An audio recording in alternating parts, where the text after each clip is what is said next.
Hello and welcome to another edition of the Hitting the Hardwood podcast, your home for all the latest Minnesota Lynx and WNBA news, analysis, and coverage. Thank you for tuning into another episode this week. I'm your host, Mitchell Hansen, and this week we talk all things WNBA and Lynx, as we normally do, but this week specifically we talk about the WNBA Finals, expansion that'll be coming in a few years, the Lynx in the 2023 WNBA season, and what they might do this offseason, what they might look like in the 2024 campaign when that eventually comes along next year. And we do all of that with the one and only Chelsea Leite from Winsider. I have the pleasure of working alongside Chelsea at Winsider, along with the rest of the crew there. Chelsea does a great job with covering the WNBA, as well as her job with covering the Toronto Raptors in the NBA. But we talk a little bit about expansion. That was one thing I really wanted to talk to Chelsea about and get her insight on. With the recent news of the Bay Area getting an expansion team, another team will likely follow in expanding the WNBA to 14 teams in the 2025 season. But one of the markets that was rumored to be a part of that expansion was Toronto, was Canada, and Chelsea is based in Toronto, so she has firsthand insight on the market there, what the vibes are like with the recent news that the Bay Area is getting a team, and we talk a little bit about the WNBA Finals. She's been following that series closely, as well as we talk a little bit about the Lynx and her other work that she does with SB Nation, with Winsider and everywhere else. So I appreciate Chelsea for joining the podcast, and it was a great conversation with her. So let's jump right in to the conversation with Chelsea Leite. Chelsea, how are you doing? Thank you for joining. I'm good. How are you? Good, thank you. We were just actually talking about this right before we started recording, that it's been a while. You were, I think, one of my first guests that we had on the podcast, and here 29. I think we're on episode 29, so 29 weeks later, we're starting to circle back on some of the guests. So I appreciate you joining. Before we jump into things, if you don't mind just plugging some of your work and where people can find you. Yeah. Well, for WNBA content, you can find me on Winsider, like Mitch, or on Swish Appeal. I also write about the Toronto Raptors for Raptors HQ, for Yahoo Sports Canada, and then just a few other freelance things you can always find on my Twitter account, which is just at Chelsea Leite, or my Instagram, same handle. So yeah, that's where I am most of the time. Yeah, and we also were talking about this a little bit before, a kind of a unique tie to your NBA coverage. A lot of WNBA fans and Lynx fans are familiar with James Wade, former Lynx assistant coach, former GM and head coach of the Chicago Sky, and now an assistant with Toronto. I guess you recently you had chatted with James. How are things going with James? Yeah, it's been great. I remember when the news came out that he was coming, I know like all of the WNBA people were kind of upset about it, but I was so excited to have him come to Toronto, especially just because they cover the team. And like when he was here in May, one of the main talking points over the weekend was just how like cool he was and how like excited he was to be there. So yeah, he's now an assistant coach with the Toronto Raptors, and it seems to be going well on their end. From what I've heard, everybody just really likes him, and he's a really great personality to have on the coaching staff, very knowledgeable, really fits into the system that they're trying to build with this new coaching staff. So that was fun. And yeah, over the weekend, I got to catch up with him at practice a bit and just ask like how his transition is doing and what's it like being on the team, and, called back to that WNBA game and a few different WNBA things. And yeah, he was just super nice and like great to talk to, and seems to be transitioning well into the NBA and is enjoying himself. And so yeah, it was fun to catch up with him. By the time this comes out, I think my piece on Raptors HQ about that will be out, so I mean you can always go read that. But yeah, it was cool. It was funny. One of the main things from the whole weekend was that he like called Toronto his house, like Scotiabank Arena, because he won the game. And so he was like, I'm the first WNBA coach to win. This is my house. And so when I brought that up to him on Saturday, I was like, oh, like, is it nice to be back in your house? He was kind of like, you remember that? And I was like, dude, that was like the main story of the whole weekend. Like everybody remembers that. So that was just a fun little moment with him. But yeah, he's great. Yeah, he's not only a great coach, but he's just such a nice personality. He's such a down-to-earth Mhm. person.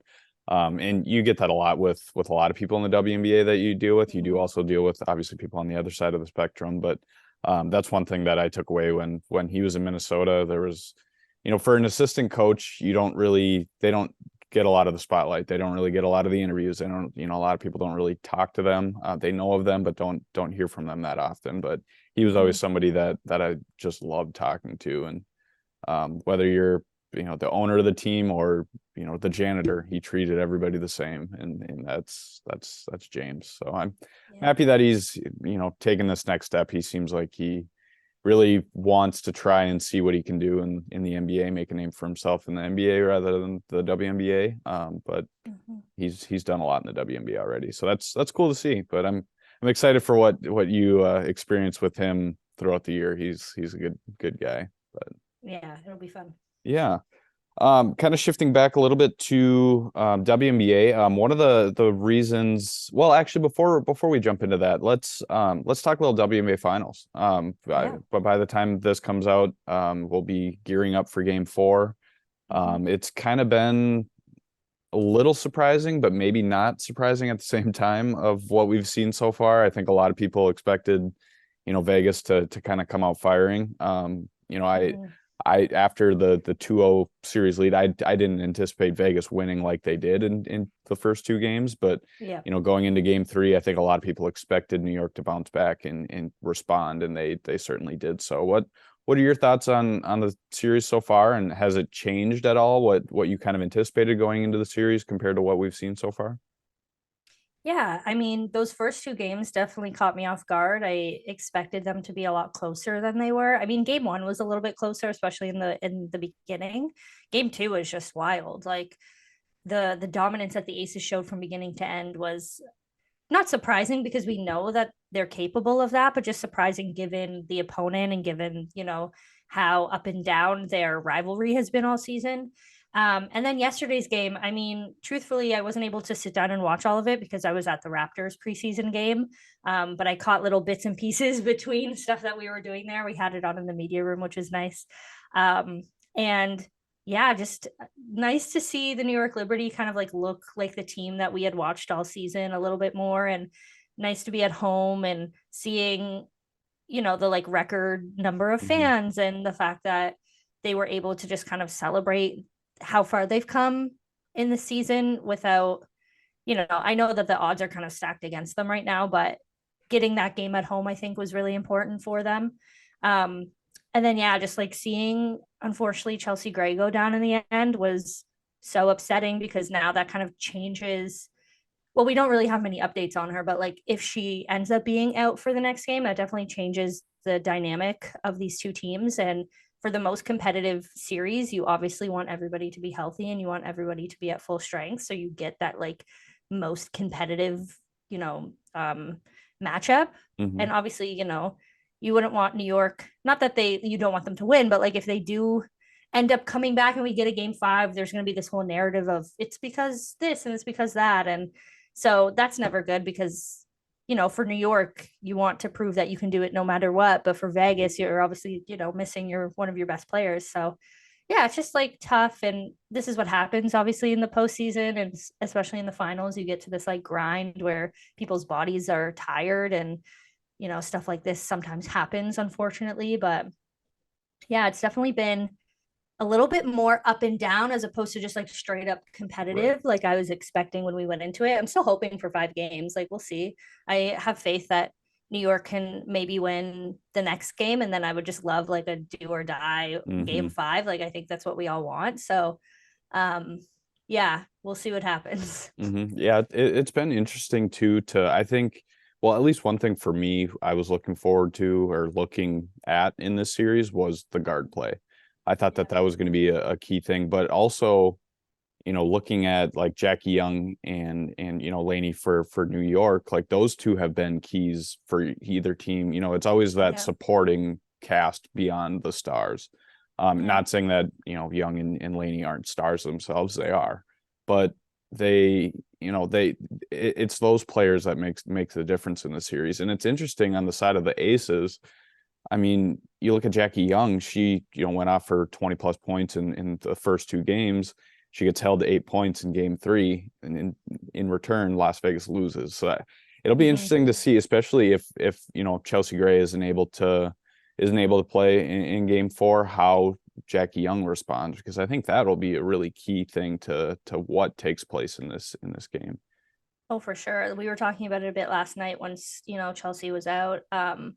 Just like how Vegas responds, because the thing I think that's really different about these two teams is that I think New York has a little bit of a deeper bench, whereas Vegas just has a lot of star power in those starting five. And so just taking one of them out of the equation just shifts the whole dynamic of that team. And you try and figure out who's going to come in to replace Chelsea Gray's minutes, because it's a lot. And it changes, like I said, the dynamic of everything. And Jackie Young would definitely have to be someone who stepped up in that situation. And they need a little bit more from their bench too. So it's interesting to think about. But we always hope that she'll be able to play, because Hmm. you want to see Chelsea Gray in the finals. Right. Playoff Gray. Yeah. She's one of my favorite players to watch. And that's even coming from a Lynx fan who Yeah. was, obviously in the midst of those Sparks Lynx rivalries, and watching her kind of take it to the Lynx and she still does now, but Yep. she's a lot of fun. You got to respect the talent and the star Mm-hmm. power that she possesses. But looking at, now obviously we're at a 2-1 series, Las Vegas. Do you think we'll end up seeing 5 games? I know you had briefly mentioned that going into the series. I thought it was going to be 5 games, but do you think we ultimately see that, or do you think Vegas closes it out? I mean, yeah, at the beginning of the series, I definitely expected 5 games. It's interesting because we're going into another New York home game. Hmm. So there is a little bit of that thing where like maybe the Aces will calm down. That's a weird way to put it, but like step back a little bit. Just maybe they're like, oh, we want to win at home. Like maybe they're so confident in themselves. They're like, if we take it to game five, we'll be at home. We'll be able to celebrate at home. Hmm. Um, or maybe they're just like, okay, let's get this done. Like, and again, Chelsea Gray's like status has a lot to do with that, I think. I do think I'm like very hesitant to say yes or no based on the fact that we don't know her status yet. And Right. I mean, by the time this comes out, maybe we do know the status. I'm not sure, but um, yeah, until then. And I mean, I could see New York just getting a lot of motivation from the way that they were able to perform yesterday. If they're down Chelsea Gray, maybe that, you know, helps them a little bit in the sense that they have one less like huge player to like Hmm. guard. Um, so it'll definitely, for me, like if Chelsea Gray is in, I'd say maybe they wrap it up and just finish it up. If she's out, maybe New York pulls through. Um, yeah, but I do think it'll be 5. And if it goes back to Vegas, I mean, it's hard to think that Vegas isn't gonna to close out at home. Right. It's tough once a team gets a win, like Mhm. New York. I mean, looking at the series in totality through 3 games, Vegas has been the better team, which is why they're up 2-1. But Yeah. once a team gets a win, it's dangerous. It's like ripping a Band-Aid off, and then you never know what Mhm. can happen. And especially Mhm. you throw in the Gray situation, it it's I don't know. It'll be interesting to see what happens. I hope she is able to play in game Yeah. four, but if not, that opens a door wide open for the Liberty to step right in and force game five, which I hope happens. I Yeah. selfishly I want 5 games. I want it to go its entirety. I think it'll be fun to see that atmosphere in Vegas and watch those two battle it out in a game five. Yeah. But It'll be cool for sure. yeah, absolutely. One of the other things I was really intrigued to get your insight on was expansion. Hmm. Yeah, recently we had learned that there will be at least one team officially in the 2025 season that joins the Hmm. WNBA in the Bay Area, getting a team. We talked at the beginning of the season that, or yeah, kind of earlier in the season that, or the last time you were on, I guess, that we were talking about Toronto. That was right before the Hmm. Toronto game in the preseason. The Lynx and Sky played in Toronto. We talked about the potential of that expansion team going to Canada.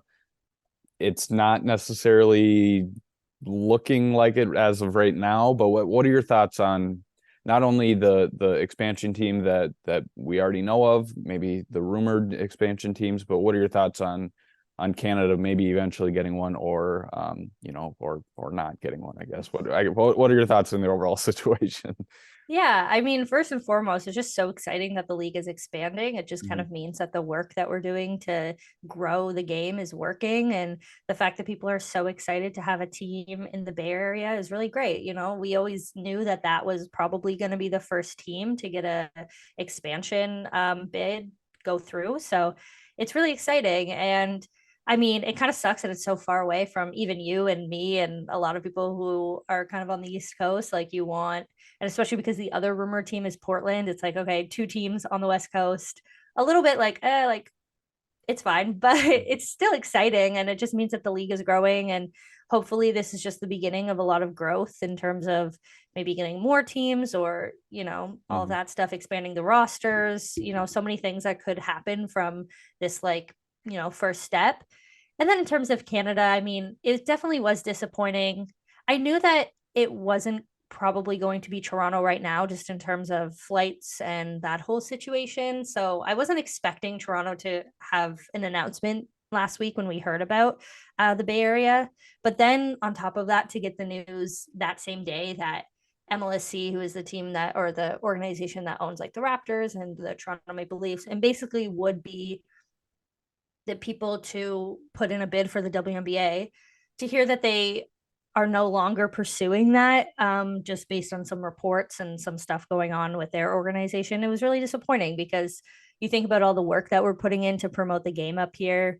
It's hard to cover the WNBA when there's no team in your market and when Hmm. there's no team in your country. Like, it's hard. You have to deal with, a lot of stuff across the border. You have to deal with time zones. You have to deal with the places here in our market not necessarily wanting to cover it that much because we don't have a team. And so they're like, okay, are you just covering the general, league and stuff like that? So we have been doing a lot of work here, and there's definitely a community that wants it. I mean, I was in an Uber the other day with Savannah, who's another woman who covers the Raptors with me. We were in an Uber and we were just talking about the finals and, the Aces and the Liberty, and our random Uber driver was like, oh my gosh, the Aces are totally going to win, like, I've been watching all season, like, we should totally have a team in Toronto. And so it was just like a nice moment where we're like, there is a community here, like, there Hmm. is a huge women's basketball community here that would support a team.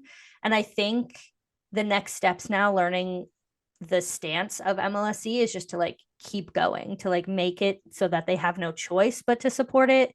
They have no choice but to think, okay, this is going to be a great thing for our community and whatever. And right now it's just kind of about money talks and all that stuff, which is frustrating because it's so much more than that when you think about, the benefits to the community and stuff like that. But yeah, it's a lot of mix of emotions. It's bittersweet for sure. Hmm. Just because we've all been doing a lot of work up here to try and, you know, grow the game and show that the WNBA would be welcomed here. But it's also really cool to just know that the league is expanding in general. And there'll be a lot more opportunities for players, and especially Canadian players, because there's so many coming up right Yep. now. So we're definitely in an era where there's going to be a lot more Canadians in the WNBA, and I'm excited to support them and, continue to show that we're ready here in Toronto. Hmm. I do think, I obviously, we even talked about this, or we have talked about this in the past. I do think Toronto's ready. I mean, I think it's a great expansion location. I do think that, looking at everything with flights and, that travel issue that the WNBA is still dealing with, or that they need to figure out, I would say that, if you do get two teams or whatever in 2025, having two within the United States, and then when they do want to expand even more, figuring out that travel situation Mm-hmm. and then expanding to Toronto. I think Yeah. personally that would make more sense, Mm-hmm. or the most sense. I think they need to figure out travel regardless, but that Yeah. that I think is maybe the a topic before having a team, Mm-hmm. especially out of the country, and trying to deal with that. Do you kind of agree with that as well?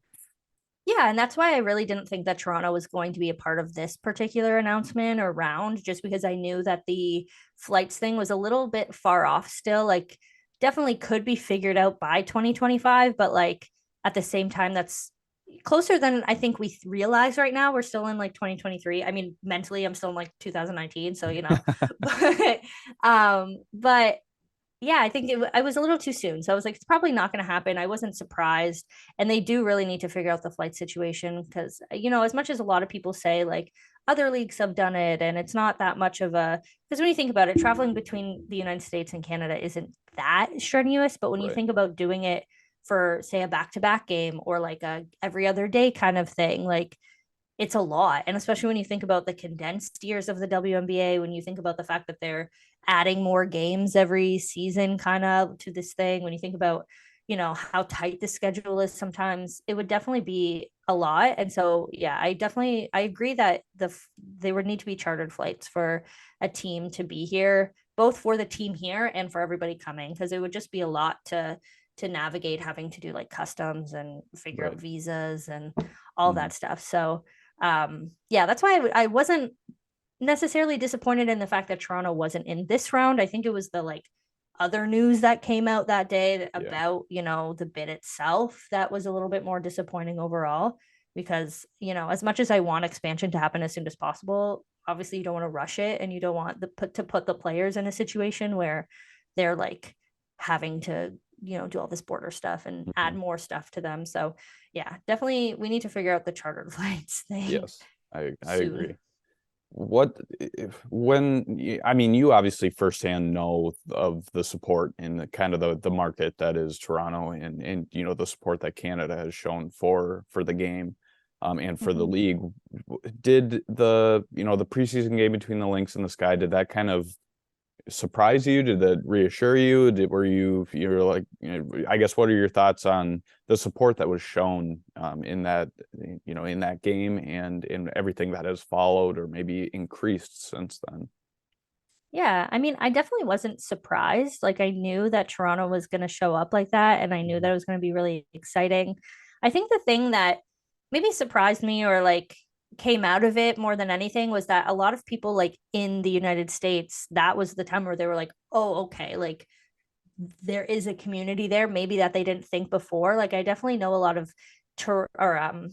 American media that maybe wasn't convinced before and then saw that game and the response that we had to it and was like, "Oh, okay, like Toronto is definitely on my radar now." Like, I didn't Mhm. realize that this was such like a huge thing, which is understandable. I mean, not to dig at Americans, but sometimes Canada gets forgotten in a lot of Mhm. ways when it comes to sports and coverage and media and like in all aspects, not just sports. So, yeah, I think that was one of the nice things to come, is that since then, there's definitely been a lot more buy in from Americans about Canada as both like a WNBA market and just like a basketball, women's basketball, and women's sports community.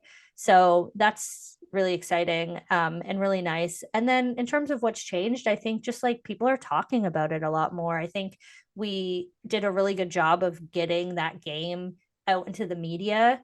And then even back then, like my main talking point was basically like, we just need to keep talking about it after this weekend. Like, this Mhm. weekend is really fun, don't get me wrong, but we need to continue. And I think we've done a pretty good job of keeping it, in the media and keeping, just the league in general in Canadian content. We've had a lot of games shown here on TV, and people are bought into the finals and all this stuff. So it's really fun. And I think over this summer is the most I've ever heard Toronto talk about the WNBA like as this whole season. So that was really exciting too. And just a lot of like new fans coming in from that game was Mhm. really exciting. So it's definitely been a fun summer, even without the team. Like, I know a lot of people here maybe support the Liberty because they're closer, or support, the Aces because of, all the star power, or support the teams that have Canadian people on them. So it's just really cool to see like the reasoning behind, where people lend their support, and the fact that we don't even need a team here to just really have like a really strong WNBA community.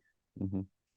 Yeah, hopefully in a couple of years we're talking again about expansion. Hopefully we're in a situation where they have the flight situation figured out, and Mm-hmm. the league's in a much better stance in that regard.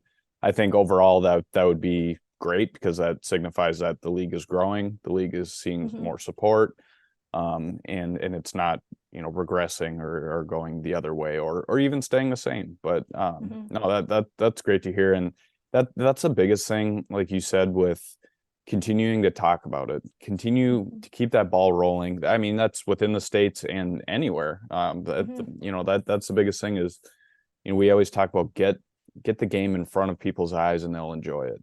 It's the same thing Mm-hmm. with talking about it, just continuing to make it a common thing, make it a common conversation. Like we all talk about the NBA, the MLB, NHL, whatever it may be.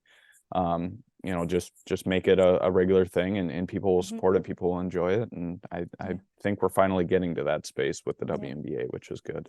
Yeah.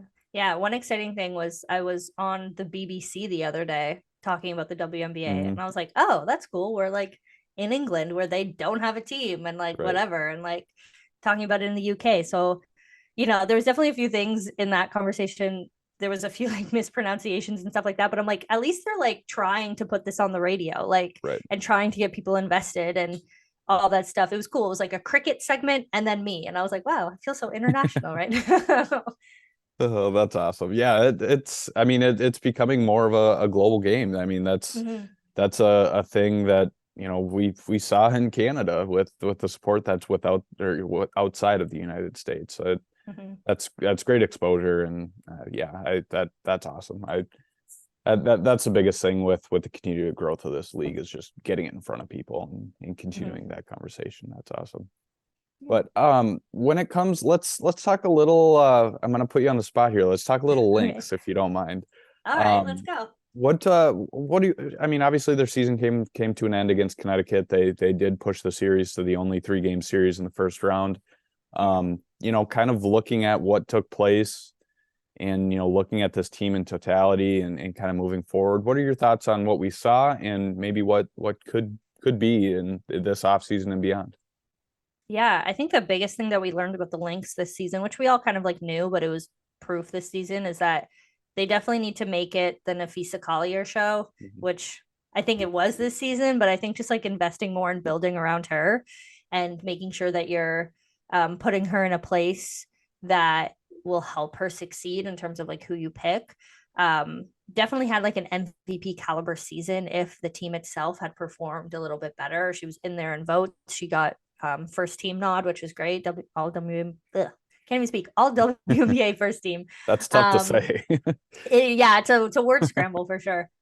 But I do think that we saw a little bit of glimpses of how you could use her in the future and like be a very competitive team. And I mean, they definitely didn't get off to the best start this year, but I think probably learned a lot about how they want to build this team in the future. One thing that I was like pleasantly, I wouldn't say surprised because I knew this going in, but like Dorka Juhas was the steal of the draft. And I'm excited for them that they got her and that she ended up on a team that needed her, because I've watched her in college and very much have always liked her game. And so, having her and Diamond Miller as like kind of the rookie movement of this team, to pair with Napheesa. I do think that they need a little bit more of a stronger like point guard presence, and maybe they'll address that in the draft or maybe in free agency.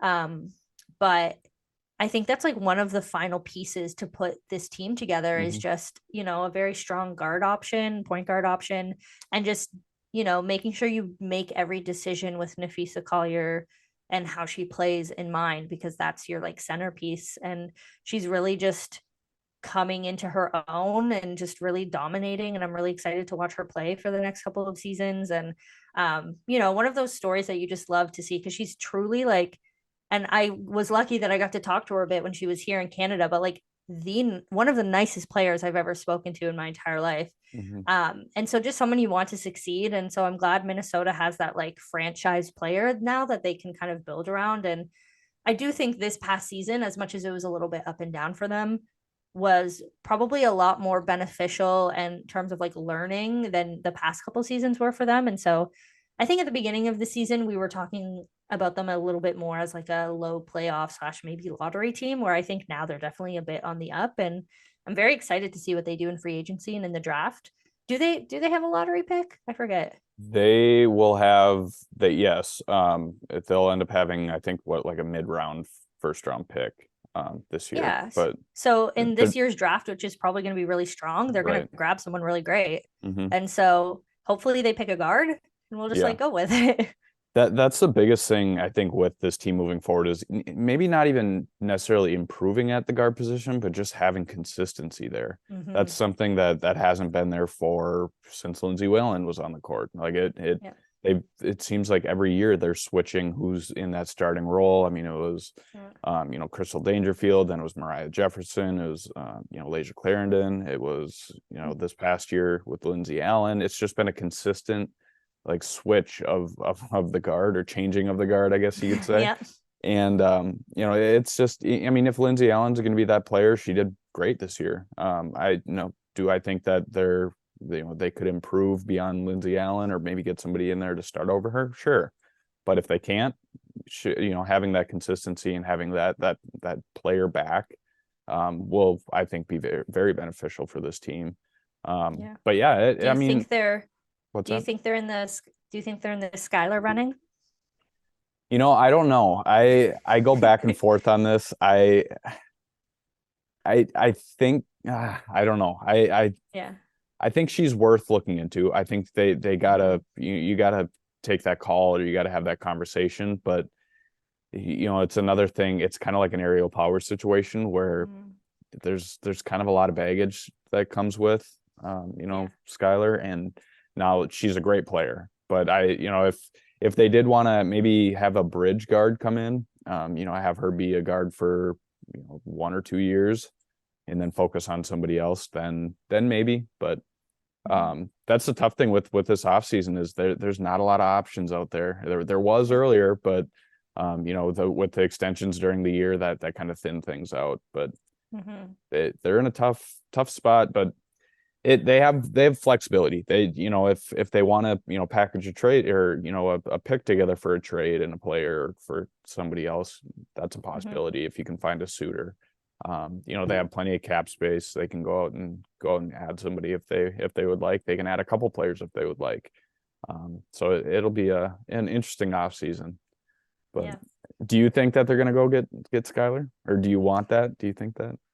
There's definitely a few potentials. I do think she would fit in terms of what they're looking for.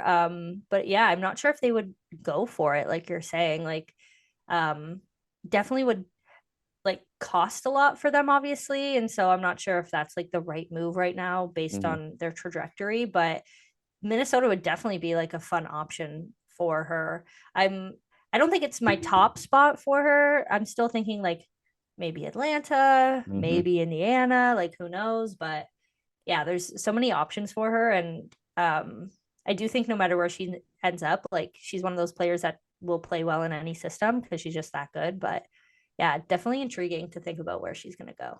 Yeah, I think she's going to have a big year this year, just because she's that kind of player with the prove it mentality. And I think she's going to come out with a little sense of urgency to prove, I deserve the money I get, or you guys all forgot about me, that kind of stuff. But any team that she's on, their first game against Phoenix is getting circled. Yes. Yep. Like, I will be there with the popcorn. I need to watch that. I agree, because the amount of trash talk alone that's going to be taking place during that game is going to be worth the price of admission. Like, I don't think I've ever been so preemptively excited for a revenge game, because based on her personality, she will have a revenge game. Right. It's going to be insane. Plus, all the trash talk, all of the back and forth that happened, especially last season, all the stuff that they were going through.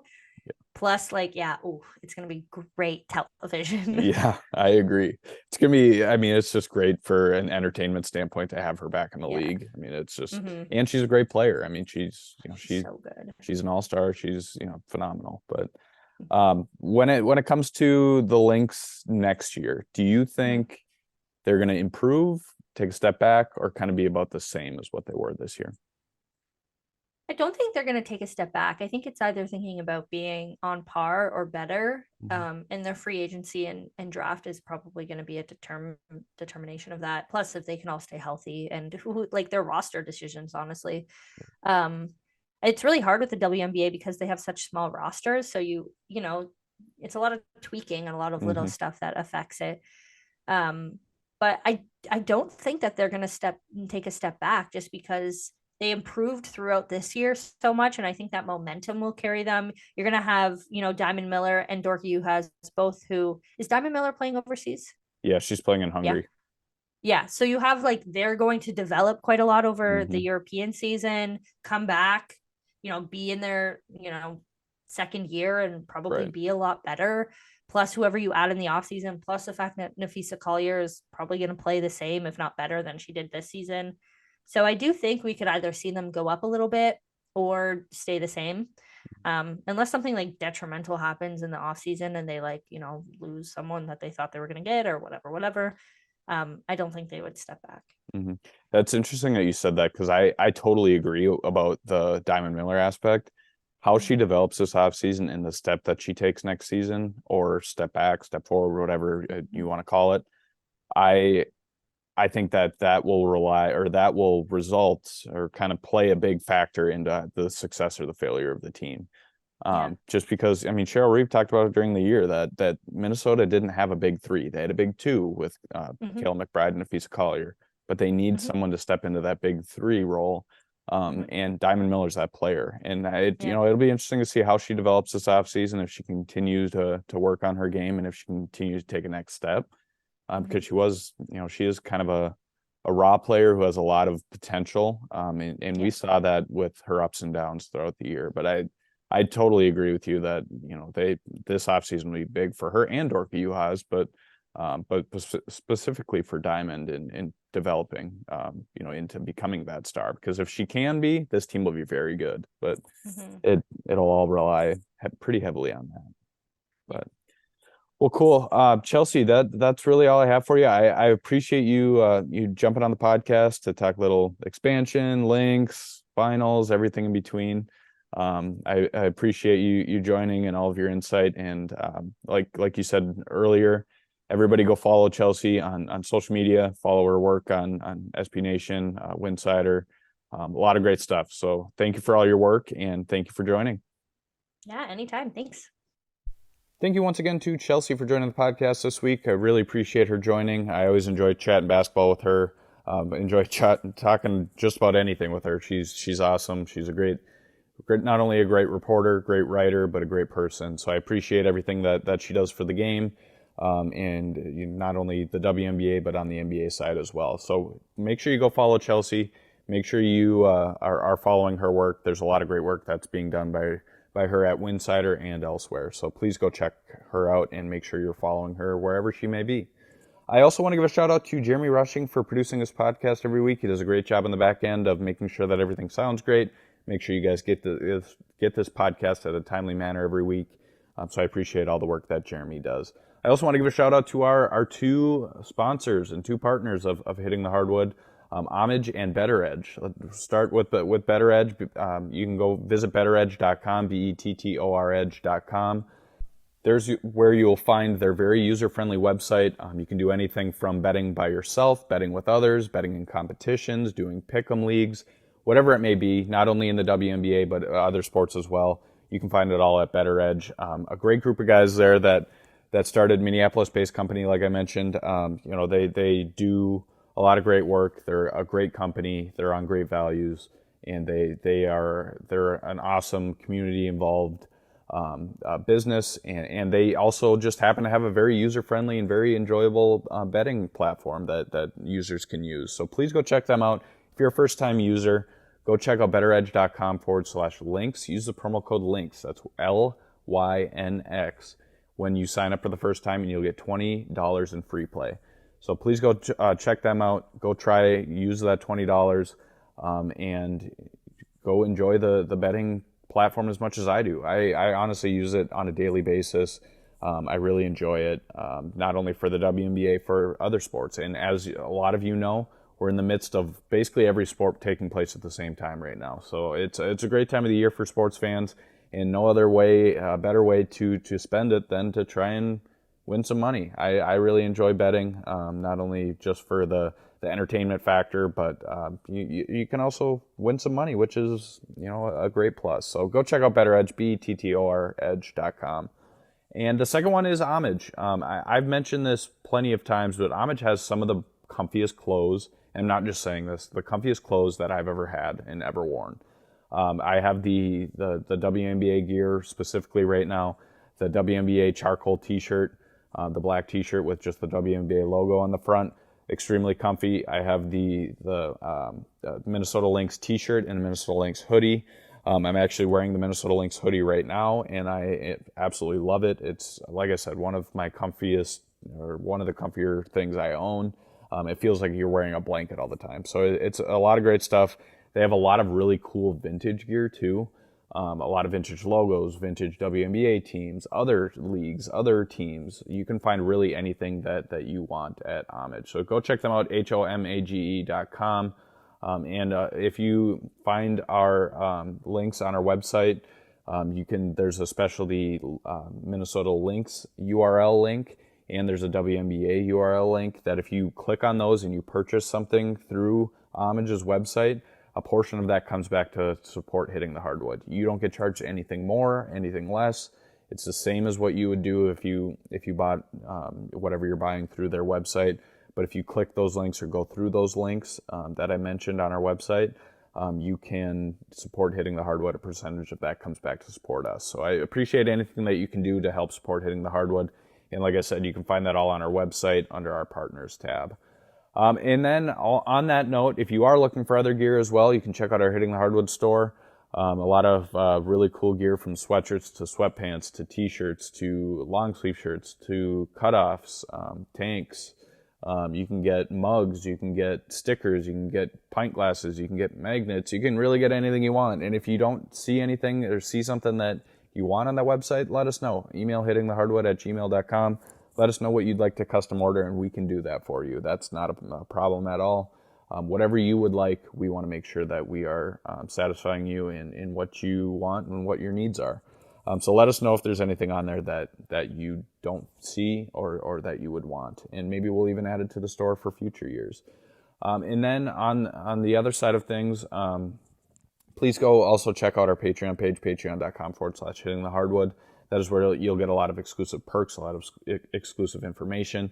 Last week, specifically on our Patreon page, I had written about the Minnesota Lynx going into the offseason, where they stand in the salary cap situation, what areas of need on the team are moving forward this offseason and in the 2024 season. And that is just exclusive to our patrons. This upcoming week, I'll write about maybe some names that Minnesota could target this offseason. So if you would like that content and more, there is much more. You get newsletters 3 times a week. You get discounts at our Hitting the Hardwood store. You get, as I said, exclusive news and information and so much more.